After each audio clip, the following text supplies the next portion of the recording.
اعوذ باللہ من الشیطان الرجیم بسم اللہ الرحمن الرحیم۔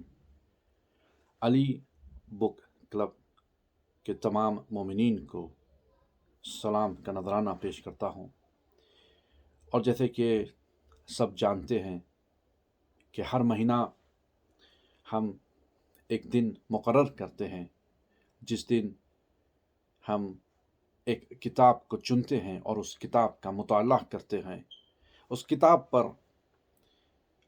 چند باتیں بیان ہوتی ہیں، اور یہ اس لیے ہوتا ہے تاکہ اگر کوئی شخص، کوئی مومن اگر کوئی کتاب پڑھنا چاہتا ہے تو اس علی بک کلب کی جانب سے وہ جب یہ ویڈیو پر نظر ڈالے گا تو اسے پتہ چل جائے گا کہ اس کتاب میں رکھا کیا ہے، اس کتاب کا مفہوم کیا ہے، اور اس کتاب پڑھنے کے بعد وہ کون سے نتیجے پر پہنچتا ہے۔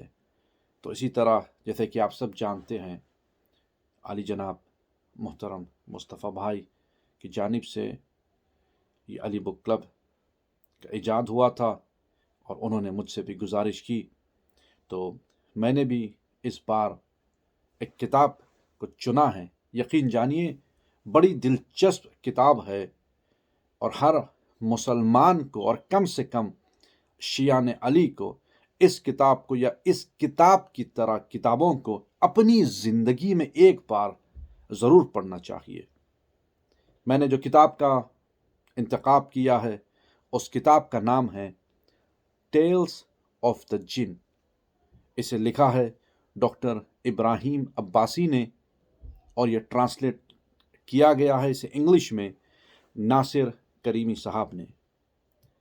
اس کتاب کو پڑھنے کے بعد آپ کا جو نظریہ ہے اجنات کے حوالے سے، جنوں کے حوالے سے، یقیناً وہ نظریہ نہیں رہے گا جو اکثر آپ کا نظریہ ہوتا ہے۔ یقین جانیے کہ میں نے بھی جب یہ کتاب کا مطالعہ کیا تو ان گوشوں پر میری نظر پڑی کہ میں حیران رہ گیا اور تعجب میں آ گیا کہ کبھی کبھار بچپنے میں جو قصے کہانیاں ہمارے گھر کے بڑے بزرگ بیان کرتے ہیں، ہم اسے صرف محض قصے اور کہانیوں تک محدود رکھتے ہیں، مگر اس میں جو حقیقت چھپی ہے اس کتاب کو پڑھنے کے بعد آپ کو پتہ چلے گا۔ اس کتاب میں آپ کو ملے گا کہ خدا نے جنوں کو کیوں خلق کیا ہے، کس کس قسم کے جن روح زمین پر رہتے ہیں، جنوں کے اختیارات کیا ہے، یہ جن کہاں پر رہتے ہیں، اور ان کی نسل کیسے آگے بڑھتی ہے، کیا ان کا بھی حساب کتاب پروردگار روز محشر کرے گا۔ اس کتاب کو پڑھنے کے بعد آپ کو یہ تمام باتوں کا کم سے کم علم ہو جائے گا۔ اللہ نے انسان کو خاک سے خلق کیا ہے، فرشتوں کو نور سے خلق کیا ہے، اور جن کو آگ سے خلق کیا ہے۔ اور یہ بات آپ بہتر جانتے ہیں کہ خلقت حضرت آدم سے کم 5000 سال پہلے اللہ نے جن کو خلق کیا ہے، اور وہی جن جو اپنی عبادتوں کی وجہ سے اتنی بلندی پر پہنچ گیا کہ فرشتوں کی صفوں میں آ گیا، مگر یہی جن جو ابلیس بھی کہلاتا ہے، مغرور اور غرور کی وجہ سے خاک میں مل گیا۔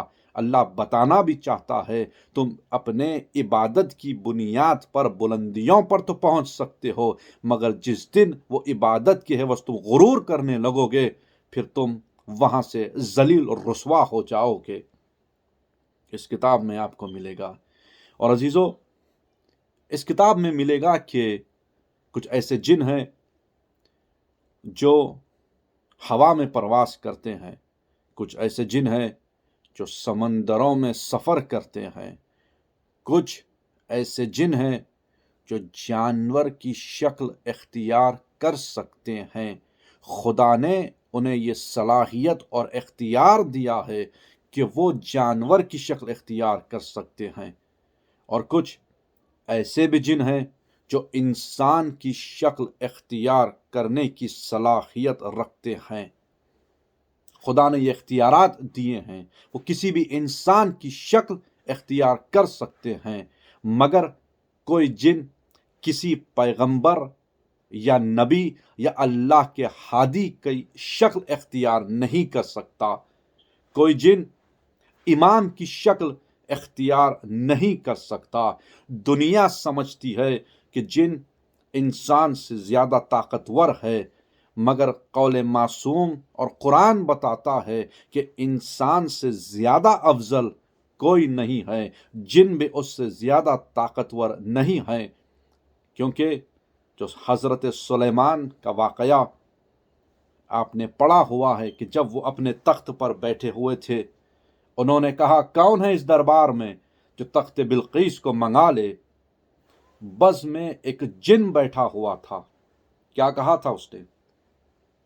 حضرت سلیمان اگر آپ اجازت دیں تو آپ اپنے مقام سے اٹھنے سے پہلے میں تخت بلقیس کو منگا لوں۔ یہ جن تھا، مگر دوسرے بازو میں آصف ابن برقیہ بیٹھے ہوئے تھے۔ یہ انسان ہے، اولاد آدم ہے، جن نہیں ہے۔ کہا حضرت سلیمان اگر آپ اجازت دے تو پلک چھپکنے سے پہلے تخت بلقیس کو منگا لوں، اور یوں ہی ہوا کہ پلک چھپکنے سے پہلے حضرت سلیمان کی نگاہوں کے سامنے ان کے دربار میں تخت بلقیس موجود ہے۔ تو اس واقعے سے پتہ چل رہا ہے کہ انسان اگر چاہے تو جنوں سے زیادہ اختیار رکھ سکتا ہے، قوت رکھ سکتا ہے۔ اور کون تھے آصف ابن برقیہ؟ اللہ نے کہا انہیں کتاب کا تھوڑا سا علم تھا۔ جس کے پاس تھوڑا سا علم ہے اس کے یہ اختیارات ہے، اور میرا مولا کائنات کہہ رہے ہیں میرے پاس پوری کتاب کا علم ہے۔ اب اندازہ لگائیے اختیارات مولا کائنات کیا ہے۔ اور عزیزو، قول معصوم اسی کتاب میں ملتا ہے کہ امام نے کہا کہ جنوں کی اپنی ایک دنیا ہے، اور ان کی دنیا سے دور رہو، یہ انسانوں کے لیے بہتر ہے۔ جس طرح انسان ہے، اللہ نے جنوں کو بھی پیدا کیا ہے، ان کی بھی اولاد ہے، ان کے بھی بچے ہیں، وہ بھی ضعیف ہوتے ہیں اور وہ بھی اس دنیا سے گزرتے ہیں۔ اور قرآن میں اللہ کہہ رہا ہے کہ میں نے انسان اور جن کو خلق کیا میری عبادت کے لیے۔ اللہ صاف طور پہ کہہ رہا ہے۔ اور مرنے کے بعد اسی کتاب میں ملا کہ انسان جو نیک عمل کرتا ہے، اہل بیت کی محبت میں اس دنیا سے گزرتا ہے، وہ تو جنت میں جائے گا، مگر جن جنت میں نہیں جائیں گے۔ ایک ایسا مقام خدا نے تیار کیا ہے جو بہترین مقام ہے، وہ جن نیک جن وہاں جائیں گے۔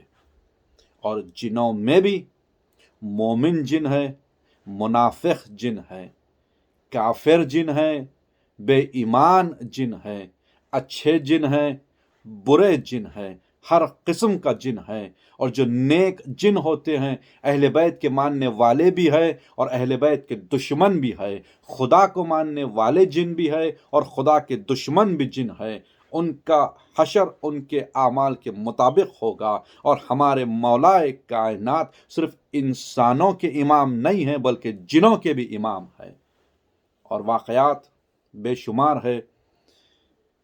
اسی کتاب میں ملا کہ ایک مرتبہ مولا کائنات شیر خدا امیر المومنین علی ابن ابی طالب صلی اللہ محمد وآل محمد مسجد کوفہ میں خطبہ دے رہے ہیں۔ ایک بز میں اژدہا آیا، لوگ گھبرا گئے، مولا نے اشارہ کیا، وہ اژدہا وہیں رک گیا۔ اس کے بعد مولا نے کچھ کہا اور وہ پھر چلا گیا۔ لوگوں نے پوچھا مولا کیا آپ جانوروں سے بھی بات کرتے ہیں؟ میں کہوں گا اے نادان، جب سلیمان جانوروں سے بات کر سکتے ہیں یہ تو فخر سلیمان ہے۔ کہا ہاں۔ پوچھا مولا وہ کیا کہہ رہا تھا؟ کہا وہ جن تھا، اپنے قبیلے کا سردار ہونے والا ہے، اور کہا کہ اس کا باپ اس کے قبیلے کا سردار تھا، وہ اس دنیا سے گزر گیا ہے۔ اس نے وصیت کی تھی اپنے بیٹے کو کہ جب تو اس تخت پر بیٹھے گا تو مولا کائنات سے پہلے اجازت لے لینا اور پھر آ کر اس تخت پر بیٹھنا۔ تو اس جن نے آ کر کہا مولا آپ کی خدمت میں آیا ہوں، میرا باپ اس دنیا سے گزر گیا ہے، اگر آپ اجازت دے تو میں جانشینی اختیار کروں گا۔ تو امام نے اجازت دی اور کہا دیکھو خوف خدا رکھو اور اپنی عوام کا خیال رکھو، اور پھر وہ جن وہاں سے چلا گیا۔ اور مولائے کائنات وہ ہستی ہے جو انسانوں سے نہیں بلکہ نہ نظر آنے والی مخلوق جنوں سے بھی، ایک دو تین نہیں، اس کتاب میں آپ کو مل جائے گا کئی ایسی جنگ ہیں جو مولائے کائنات نے جنوں سے کی ہے۔ لوگ کہتے ہیں کہ مولا نے حق چھینا جانے پر شمشیر کو کیوں بلند نہیں کیا؟ یہ وہ مولا ہے جو نہ دکھنے والی مخلوق کو بھی واصل جہنم کر سکتے ہیں، تو پھر یہ دنیا کیا چیز ہے؟ عزیزو، ایک واقعہ یہی کتاب میں ملا اور آپ کی زحمت تمام۔ دیبل قزائی جو امام رضا کا چاہنے والا تھا، امام کی بزم میں بیٹھ کر فضائل اہل بیت بیان کرتا تھا۔ ایک مرتبہ جب امام کی خدمت میں آ کر سلام کا نذرانہ پیش کیا، اس کے بعد جب اپنے حجرے میں گیا، دق الباب، ایک مرتبہ جب امام کی خدمت میں آ کر سلام کا نذرانہ پیش کیا، اس کے بعد جب اپنے حجرے میں گیا، دق الباب ہوا، دستک ہوئی گھر پر، تو اس نے دیکھا، پوچھا کون؟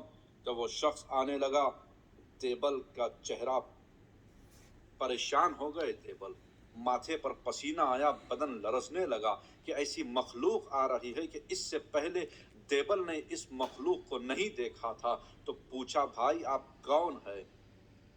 دیبل قزائی امام کا چاہنے والے ہیں۔ تو شخص نے کہا دیبل میں جن ہوں، میں تمہاری پاس آیا ہوں، تم سے ملاقات کرنا چاہتا ہوں، اور اس لیے تم سے ملاقات کرنا چاہتا ہوں تاکہ تمہاری معرفت میں اور اضافہ ہو۔ دیبل نے ٹھنڈی سانس لی، پوچھا بتائیے۔ تو کہا ایک واقعہ بیان کرنا چاہتا ہوں کہ آج میں خوف خدا رکھنے والا ہوں، مگر ایک وقت تھا جب میں لوگوں کو اذیت دیا کرتا تھا، لوگوں کو پریشان کیا کرتا تھا، لوگوں کو تکلیف دیا کرتا تھا، اور اسی طرح ایک مرتبہ کچھ زائر مولا حسین کی زیارت کے لیے جا رہے تھے، تو میں نے سوچا کہ انہیں اذیت دوں، مگر آسمان سے فرشتوں کا حلقہ اتر آیا، فرشتوں نے حلقہ بنایا اور مجھے روک دیا، اور جو مومن مولا حسین کی زیارت کے لیے جا رہے تھے، میں ان کا کچھ نہیں بگاڑ سکا، اور وہ مولا حسین کی زیارت کے لیے چلے گئے۔ میں سمجھ گیا کہ یہ خدا مجھے پیغام دے رہا ہے کہ سدھر جا، اور میں نے بارگاہ الہی میں پروردگار سے توبہ مانگی، اور اس کے بعد میں مولا حسین کی زیارت کے لیے گیا۔ اس کے بعد میں نکل کر رسول خدا کی مزار پر سلام کا نذرانہ پیش کرنے گیا، اور اس کے بعد میں خانہ کعبہ کے پاس گیا، اور اس کے بعد جب میں خانہ کعبہ کی طرف جانے کے بعد جب میں واپس آ رہا تھا، دیکھا کہ ہجوم ہے، تو ایک نورانی شخص سے پوچھا آپ کون ہیں؟ تو شخص نے کہا تو جو مولا حسین کے زائر کو اذیت دے رہا تھا، اور اذیت دینے کے بعد تو نے اپنی غلطی کو سدھار لیا، اور بارگاہ الہی میں تو نے معافی مانگ لی، اور کہا تجھے خدا نے بھی معاف کر دیا اور تجھے میرے جد حسین نے بھی معاف کر دیا۔ اس نے سر کو جھکا دیا، پوچھا آپ کون ہے؟ کہا میں امام جعفر صادق علیہ السلام ہوں۔ تو اس کے بعد اس نے کہا، اس جن نے کہا کہ مولا میں شرمندہ ہوں، ہاتھوں کو جوڑ کر کہا مولا میں میرے قبیلے میں واپس جا رہا ہوں، مجھے کچھ ایسی بات بتا دیجئے تاکہ میں میرے قبیلے میں جا کر بیان کر سکوں۔ تو اس وقت مولا نے اس جن سے کہا سنو، میرے جد رسول خدا محمد مصطفیٰ صلی اللہ علیہ وسلم نے بیان کیا ہے کہ کوئی نبی جنت میں جا نہیں سکتا جب تک میں جنت میں نہ چلا جاؤں، اور کوئی وصی جنت میں جا نہیں سکتا جب تک علی جنت میں نہ چلے جائے، اور کوئی امت